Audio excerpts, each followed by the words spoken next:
Thank you, everyone, for being here today. I have an announcement to make before we begin.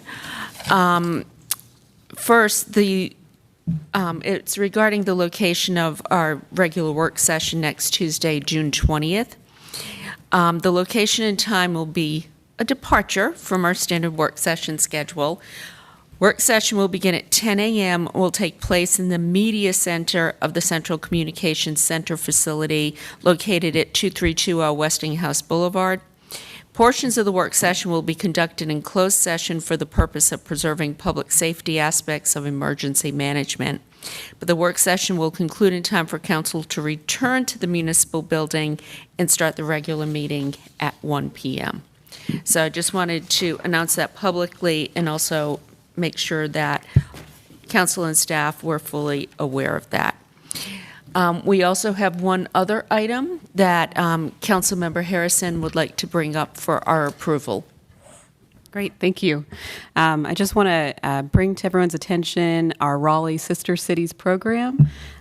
This is a program that enables our residents, both of Raleigh and our sister cities around the world, to exchange ideas and experiences around education, culture, business, economic development, the arts, and really to promote global exchange.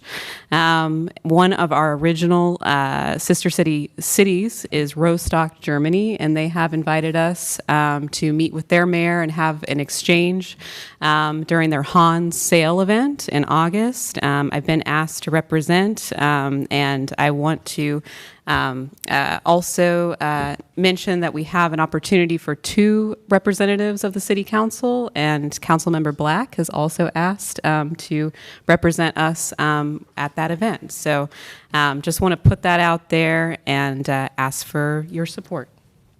Okay, so just to be clear too, they host us while we're out there. So this is not a fully funded taxpayer expense. I just want to make everybody clear on that. And I would like to make a motion to approve. Okay, all in favor? Aye. Okay, that passes unanimously. Thank you. I just want to say I'm glad you both are able to attend. I'm the actual liaison to our sister cities, and I know they reached out to me, and I'm unable to attend just due to my work schedule and conflicts. So, but I'm glad that you all are able to attend and go on the trip. And please do represent us well, have a safe time, and come back and let us know how it went. I know there will be other opportunities going forward from my conversation with the committee and the work, and I look forward to representing the city as we move forward. And there are opportunities that do arise. So, the major thing is to remember that you are representing our city. And so this is a really important and high-level type of engagement. And please tell the mayor thank you for the socks that they sent. They always send fun stuff at the holidays. So, yes. And I just want to say, Mayor Pro Tem, if you have any tips or any ideas that we should be also providing during that exchange, love to talk to you beforehand. So, thank you. Okay. And now we get on to the regular part of the meeting. This is the 2022 community survey results. So good afternoon, Mayor and Council. My name is Alexander Vasquez, and I'm with the Office of Strategy and Innovation. Joining me today is Jason Morado from ETC Institute, and together we'll present results from the 2022 Community Survey. As part of today's presentation, I will provide some background information on the Community Survey. Then I will turn it over to Jason to highlight some key findings, and then I will return to the podium to discuss next steps, including information on how we will roll out information to the community and what we'll do to address opportunities for improvement. So, as the backup memo explains, conducting community surveys is a common practice among local governments. Community surveys help local governments determine resident satisfaction with services. They also allow local governments to compare performance across time and against benchmark communities. The City of Raleigh has administered community surveys every 2 years since 2016. So the 2022 community survey marks the 4th time that we've done this. Each time that the City of Raleigh has conducted the survey, we have worked with ETC, who is a national leader in the field of local government research. Survey questions are organized into 7 sections. One is focused on collecting information related to overall quality of life in Raleigh, and then the remaining sections are focused on collecting information related to our key strategic areas in our strategic plan. We also ask a series of questions to determine the demographics of survey respondents. The community survey is unique among other surveys conducted in the city in 2 ways. First, the community survey is not topic specific. On the contrary, we ask questions about services across all city departments. And then 2, we follow social science research best practices to ensure we can make generalizations using survey results. Jason, later in the presentation, will provide information on how we ensure that the random sample for the survey is representative of the community at large. This slide notes the timeline for developing and reporting on the community survey. Each time we administer the community survey, we review survey questions to determine if it's appropriate to edit, remove, or add questions to the survey. We do this in a way that ensures we collect timely and pertinent information all the while maintaining our ability to track performance over time. For the 2022 community survey, OSI worked with departments and strategic plan core teams to finalize the survey between October and December of last year. A list of survey changes and a copy of the final 2022 community survey were included in your backup. Between late December and early March, ETC administered the survey to our residents, and Jason in a few minutes will provide more information on this process. Over the last 2 months, OSI has worked with ETC to glean key findings and to develop documents summarizing key results. And starting today, we'll focus on disseminating results. So per our standard process, we are showing results to you all first, and after this meeting, we'll begin our efforts to disseminate results more broadly. More information on what that entails at the end of our presentation. So with that, I'm going to turn it over to Jason. He has worked with over 300 local governments to complete survey projects and has 17 years of experience in community market research, design, administration, and analysis. Jason? Before you begin, I just want to reinforce, too, that this really is a basis for our strategic planning process, and a lot of the information that we gather here helped inform the first strategic plan that we developed, but it also allows us to continue to update and address issues as they arise. So it's really good information for all of us to be aware of. Great. Thank you. Well, Mayor and City Council, my name is Jason Morado. I'm with ETC Institute, and we're a marketing research firm that specializes in conducting community surveys for local governments. And as Alex said, for the 4th time, we conducted a community survey for the City of Raleigh. So today I'm going to walk through the key findings from the survey. I just have one slide about ETC Institute. We're based in the Kansas City area, but we're a national leader in providing market research for local governments. We've been doing this type of work for over 40 years. And in the last 10 years alone, we've conducted surveys in more than 1,000 communities across the country, and that includes a number of cities and counties throughout North Carolina. So this is really the type of work that we specialize in. This is just a quick rundown of what I'll go through today. I'll go over the purpose and methodology of the survey. We'll take a look at the key findings, give a summary of the results, and then be happy to answer any questions as well. So there are several reasons to conduct a survey like this. One is to get an objective assessment of how satisfied residents are with major city services and to determine what residents feel are the top priorities for the community. We're also able to measure trends from previous surveys. Most of these questions are the same ones we've asked on your previous 3 surveys, but each time we conduct the survey, we do make a few changes. And then we're also able to compare your results with other large communities across the country. So this survey was administered by a combination of mail and online. The survey was mailed to 6,000 randomly selected residents throughout the city. Those residents had the option of filling out the mailed survey and mailing it back to us, or taking the survey online. The mailed survey had a link to the online survey, and then also a QR code for those who wanted to fill it out that way. The goal was to receive at least 1,000 completed surveys. 1,000 surveys is a good sample for a city the size of Raleigh. And just to compare it to some of our other clients, one of our longtime clients is the city of San Antonio. Their goal was always 1,000 surveys. 1,000 surveys also the goal for Mecklenburg County, which is one of our longtime clients. And we just finished a survey for the city of Dallas, and there the goal was 1,400 completed surveys. So 1,000 surveys is a good typical sample size for a city of this size.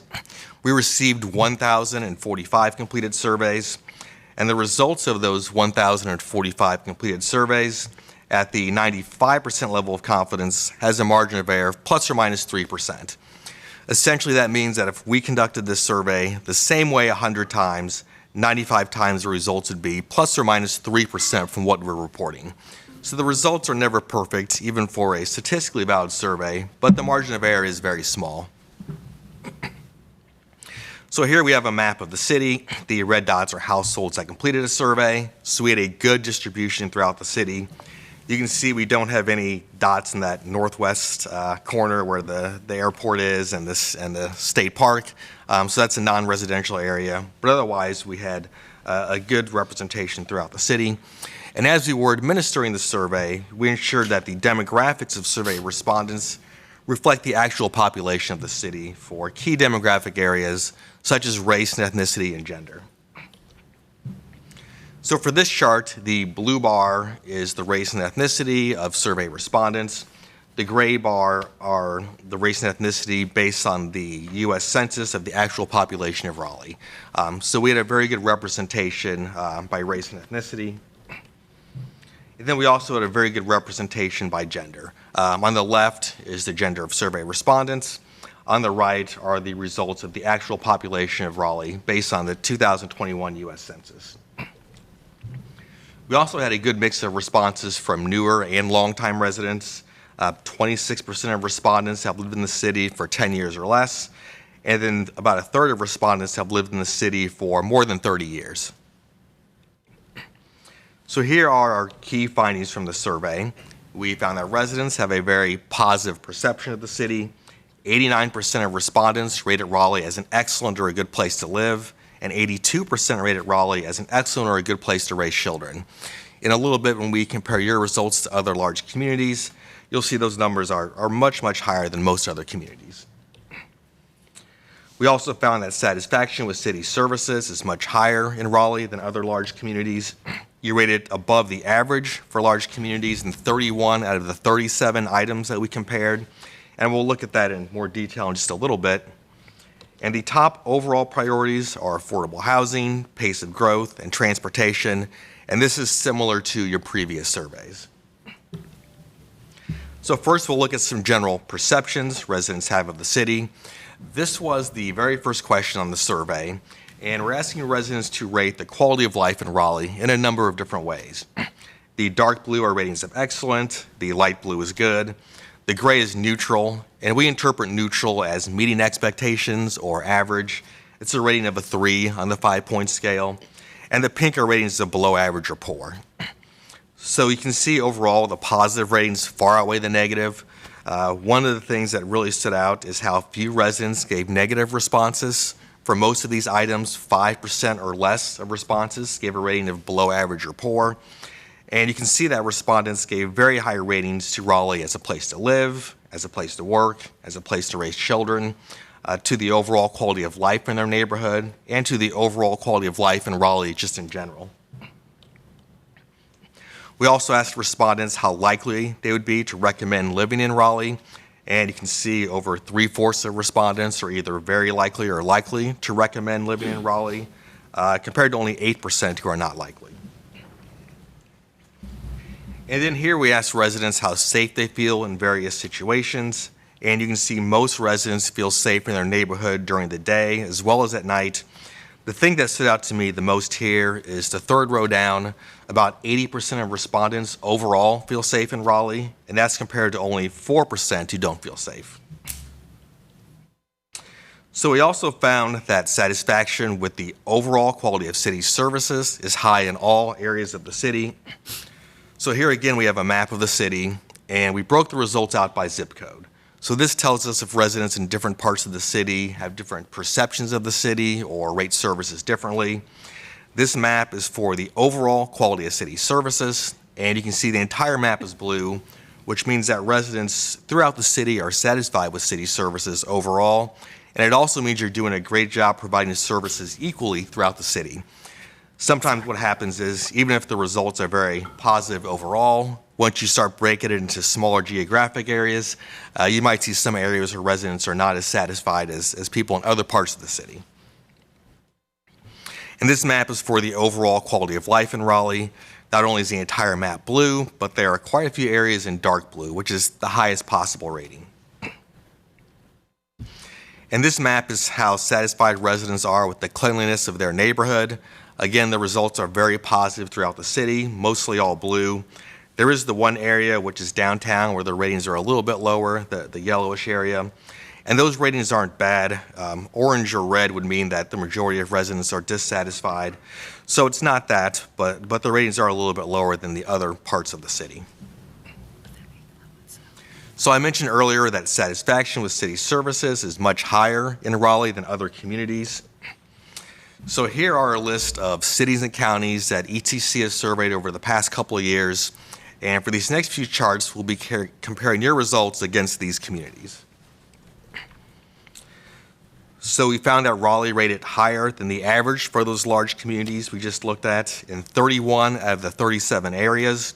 And you rated significantly higher, or in other words, 4 percentage points or more, than large U.S. communities in over half of those items. So for these next few charts, the blue line are Raleigh residents who gave a rating of excellent or good, so the positive ratings, and then the gray are the positive ratings for the average of those large communities.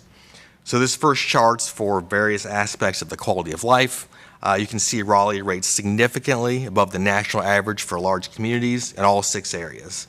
So that includes as a place to live, as a place to work, as a place to raise children. One of the areas where you rate the farthest above the national average is the overall image of the city. 82% of respondents rated the overall image of Raleigh as either excellent or good, and the national average is under 60%. You also rate it much higher as a place to retire, and when it comes to the overall value residents receive for tax dollars and fees. This section is on organizational excellence. Several of these areas, your ratings are on par with other communities. The one area where you rate significantly higher is the overall quality of city services, which is that top row. And that's one of the most important questions on the survey, because they were asking residents to consider all of the services that you're providing and really give kind of an overall rating for how well you're doing. And you can see you're 7 percentage points above the national average. The one area that does rate lower is effectiveness of city communication. This section's on various aspects of a safe, vibrant, and healthy community. And you can see you rate significantly above the national average for parks and recreation programs and services, the overall quality of police services, the openness and acceptance of the community towards residents with diverse backgrounds, and then police response time. And then for feeling of safety, you can see that Raleigh residents feel safer than residents in other large communities in their neighborhood during the day as well as at night. And then the item that stands out to me the most here is that second row down. Overall, 80% of respondents feel safe in Raleigh, which is 20 percentage points above the national average of 60%.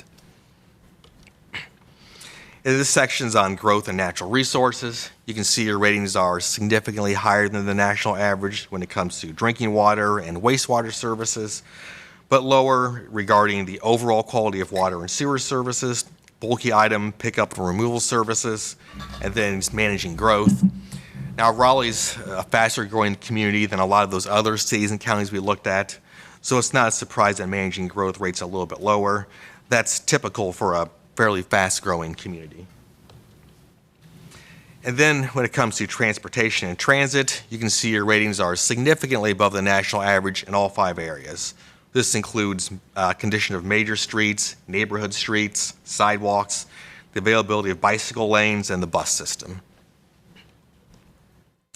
So now we'll take a look at the trends. Overall, the satisfaction ratings are down a little bit compared to where they were in 2020, but that's a nationwide trend that we've seen over the past year, so that's definitely not a surprise. Here are the areas with the biggest increases and decreases in satisfaction since the last survey in 2020. So the biggest increases were related to yard waste collection services, the availability of culturally diverse programs, job opportunities, and arts and cultural programs, and efforts to promote and assist small minority and women-owned businesses. The biggest decreases were managing growth, variety of housing options, new development, new construction's compatibility with existing neighborhood building patterns, and then affordable housing. Affordable housing has been a very high priority on most surveys we've conducted, especially over the past year or so. And now we'll take a look at top priorities. These next few charts are something we call the important satisfaction rating, and this analysis is based on 2 types of data. We first ask residents how satisfied they are with various services, and then we ask which services should receive the most emphasis from city leaders over the next 2 years. So the idea behind this is those items that have a combination of lower satisfaction, but at the same time are rated as the most important, should be the highest priorities over the next couple of years. So the areas in pink are the highest priority. They have that combination of highest importance and lower satisfaction. The yellow are a high priority as well, but a tier below the pinkish color. And then the green are the medium priority areas. This doesn't mean you should ignore the areas in green, but making improvements to areas in pink will impact the greatest number of residents. So this first table is related to growth and natural resources. And you can see the top priorities are managing growth, overall quality of new development, and protecting natural resources. This section is on transportation. The top priorities are traffic flow and overall maintenance of city streets. And that's been that way in your previous surveys as well. That's typical for most large cities, especially ones that are growing.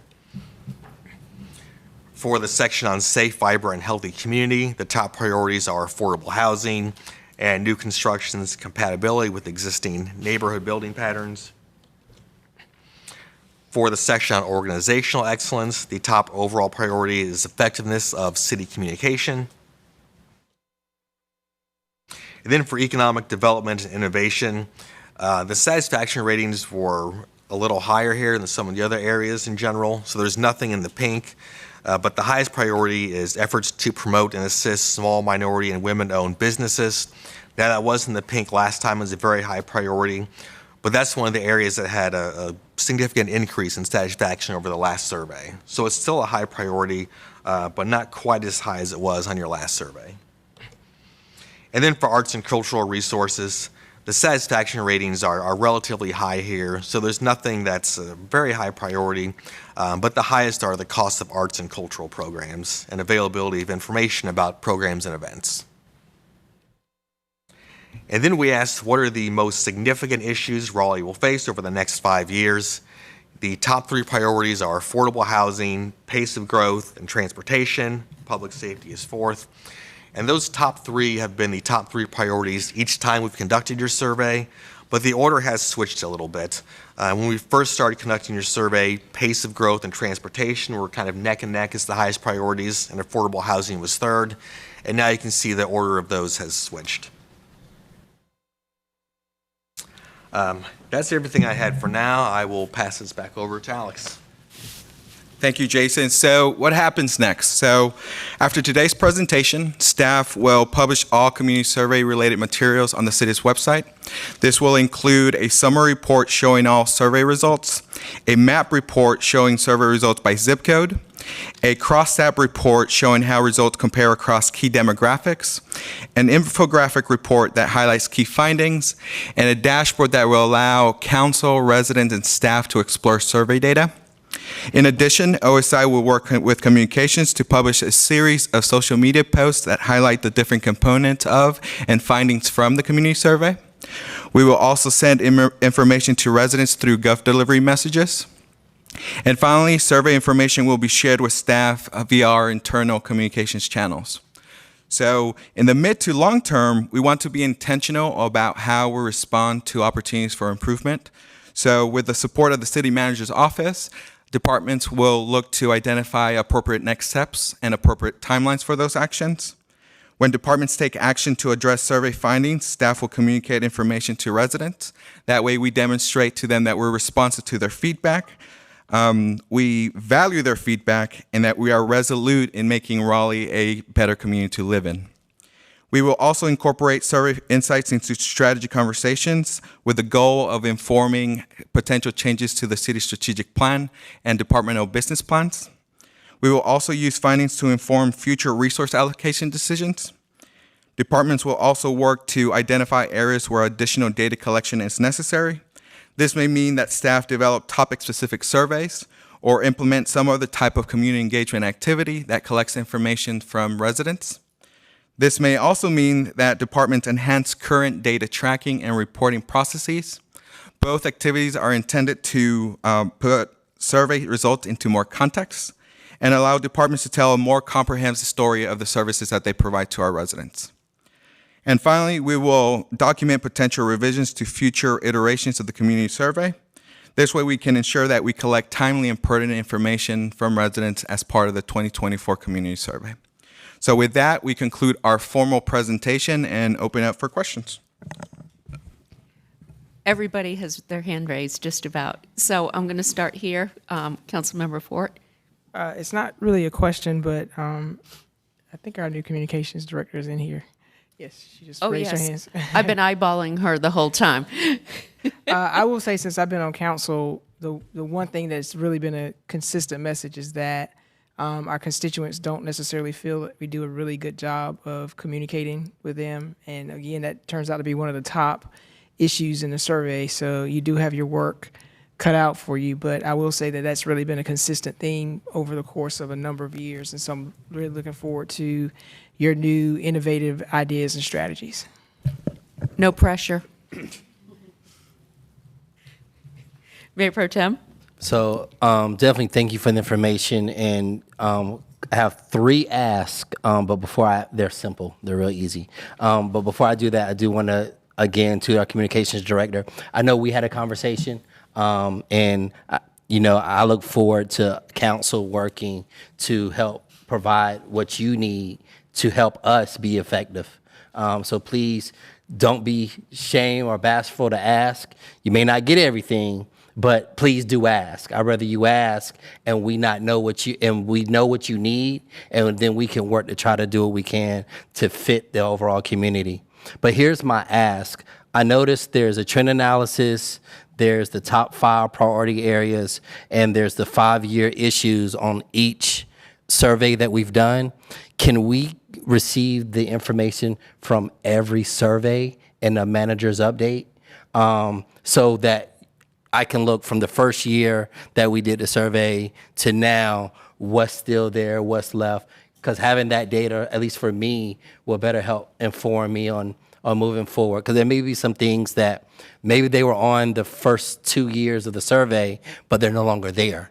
Because I know the information you gave today, you just compared to the last survey, but I'd like to see the data from the previous one. So that's all I have, and we can go from there.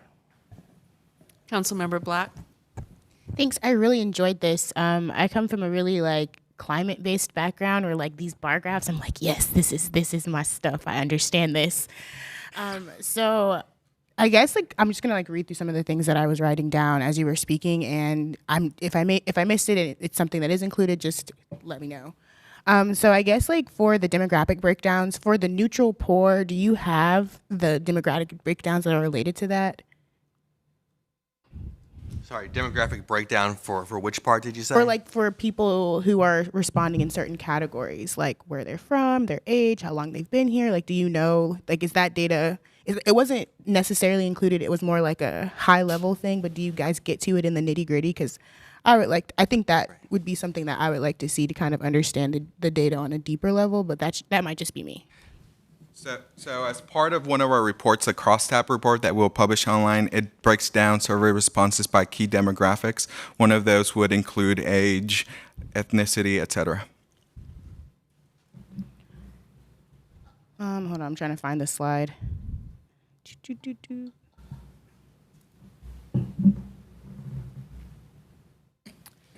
Okay, so I do think it's really great that we have overall good quality of services. That's something that I heard a lot of, especially when you were talking about like leaf pickup. Like everybody was yelling at me about leaf pickup and just like the timeliness and of the services. So it's good to see that people really think we overall have pretty good quality in services.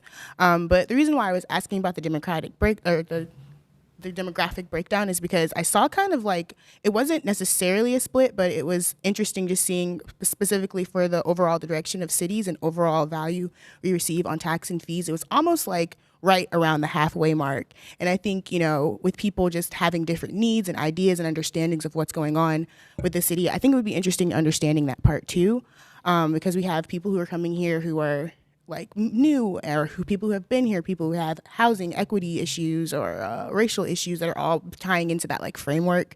So it was just interesting seeing that like kind of like we're kind of right at the middle point for the city with the survey itself, and then also for the transportation one, I would love to see how effective people think our bus systems are. And then that brought me to another question. Is equity ever a question that's included in the surveys that you're giving? Like, are you ever like, how equitable or inclusive do you think these services are? Or is that like supposed to be represented in the overall sort of? We've started to see a question like that more often recently.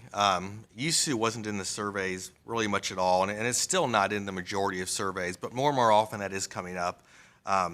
And that's something to consider for the next survey. You know, each time we review the previous survey, most of the questions stay the same so we can measure trends, but we always make a few changes. So that's probably a good one to consider for next time. I think so. I think, you know, equity is a big part of the mission that we have here at the City of Raleigh.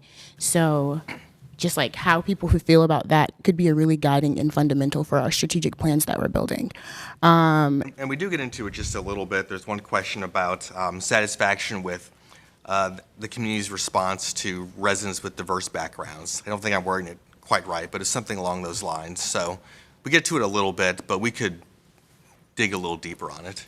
Yeah, because I thought the one specifically about transportation was interesting because it's like on the one hand, it seems like we have a lot of really positive comments, but then on the other hand, in the community, I hear a lot of like issues around just like timing and effectiveness and how it's reaching people. So it's like interesting seeing the understanding of these two things. And I'm hoping that, you know, as we're building out our transportation, more like that will become less of an issue. I'm glad it's a big issue for our top priorities for our continuing with the strategic plan, because I think it's a big one for our city, just with the level of growth that's happening. I really appreciated looking at other cities that you guys had that were like connected to us. I was looking up the populations and I'm like, these are kind of some big cities. So the fact that we're hitting the mark of above and beyond what they're recommending in their cities of like 1 million people, 1.5 million, and we're like right around 500. It's pretty cool. And then as far as communication, coming out of the strategic communications field, I definitely understand the frustration around communication. I like leaned to Corey. I was like, didn't we just hire somebody? So shout out to the new communications person. I definitely think that our communication strategy needs to be integral to our community engagement strategy, because I think that's where a lot of the dysfunction and the issues are coming in, with people just being like, we have bad communication, because they want to be included in community engagement and just know when things are happening or know when we have events. Somebody actually reached out to me this week about the pollinators programs and the week of festivities and not knowing what was going on with that. So I'm really excited for you. Happy 2-week anniversary.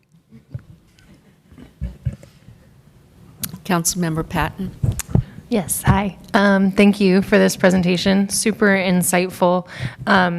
You know, it's heartwarming and compelling to know that, like, overall our residents are satisfied with living here, and while our inboxes fill up, you know, we are delivering them clean water and suitable services, and that is, you know, it's a comfortable baseline. So that is great. Another thing that I found interesting and compelling is that I found that these results map over, you know, what we hear in public comment, what we see in our inboxes, what we hear at resident meetings. So to some extent, it galvanizes that we're marching in the right direction, right? That it's not, there's not some outsized voices, that these opinions are broad-reaching opinions, and we're seeing them both in these randomized surveys and then also hearing them on the streets. So I am comforted sort of by that continuity. Certainly hopeful that, like, I'm excited to see what the staff departments bring back in the way of improvements, like that would address the specific comments made. A couple things I wanted to mention. I meant to mention this yesterday in our budget work session, but the community engagement office got 2 new staff positions in the budget next year, and they are using those to build out. It'll work toward a goal of having a community engagement network, and that's something our constituents asked us for, and that we've given direction for. And so, hearing this sort of repeated refrain that we don't tell our story well, I wanted to lift up that we have added staff and capacity there so we can continue to do that better. So that's already like a message we are hearing and receiving and acting upon. Yes, yay, new communications director. I would also love in a manager's update, any updates that can be shared around the customer experience manager, I think is like an open position. So I'd love any updates on that. And as you go back, or as you mentioned follow-up surveys that might be topic specific. I would be intrigued if there are other mechanisms for evaluating that too. Like, I mean, surveys are a good tool, just one of many. If there are ways that the particular customer service arms of each department maybe like the communications traffic from residents when they write into Raleigh Water or solid waste or whatever, maybe information can be extracted from those to help guide some of that. So I'd be interested in using multiple sort of sources of information as you drill down. And then the one last thing, I noticed in the backup memo that the respondents, like for the most part, the respondents pretty closely matched Raleigh's larger demographic breakdowns, but I did notice that respondents were largely had more formal education than matched the city breakdown, and were largely more owners than renters than matched the city breakdown. I was curious if that's typical in other cities. Yeah, that is very typical for these types of surveys. The one thing we can always do is run a crosstab to see if there are differences for those categories. And some of that, maybe even all of it, is available on the dashboard, where there's a screen where you can break the results out for all the survey questions by a number of demographic questions, like rent, own, race, ethnicity, gender, those types of things. Councilmember Melton? I'd just like to add about sharing our story or city information. I recently traveled to Europe with my husband, and we went to London and Paris, and I learned a lot about some transit investments they have there. But one thing I noticed in Paris is they have these almost like information kiosks out on the street, and I do know that we have authorized, after a long period of time, Downtown Raleigh Alliance will have some of the Ike kiosks deploying. And so I think that may be a good opportunity to leverage some upcoming technology to get some city information published. I also think we had authorized like the Convention Center and the Performing Arts Center to get digital screens, which most cities have and we have not, and that may be an opportunity as well. And then I'm also thinking with the upcoming bus rapid transit construction, with the stations, if there's an opportunity there to use technology to share information, and on the buses themselves, because I know that they will be a little more train-like. And so I think there may be some opportunities coming up to leverage new ways to share information and new technology. And I'd love to explore that a little bit as well. The Ike kiosks are coming. We've had to work with the state, and that has presented some challenges with what they allow where. So working on that, the signage, been working on that for 10 years. It is finally It's in the works. in the works. So there's like some very good visual things that will be happening. And we've talked a long time about doing bus wraps. And I think there's some things that we really need to focus on, gun violence being one, in this new program that the state is running on safe storage. That's something I'd like to see us incorporate. Just want to add one more thing. I was on Fayetteville Street recently, and I have noticed that the old, I don't know what they were used for, but there's still those big structures on the sidewalk. I think they used to have like newspaper kiosks in them. Newspapers and magazines. They were wrapped in art for a while to make them look better. They take up a lot of space, and I don't know who owns them or operates them, but I feel like that could also be, if they're going to remain, a place where we could have more information being displayed, even if it's just in the form of, it sounds so simple, but like a bulletin of some sort. But that, if I think that may be space that we can use to help get some information out too. Some people have asked that they be removed. Yeah. So, I could also support that as well. yes. So that could be a little cleaner, and especially then you're not duplicating efforts with the kiosks. Yeah. Any other questions? All right, I just want to say thank you very much. This is always so useful, and it's great feedback. And Robin, we need you. Welcome. It's going to be fun. All right, thank you.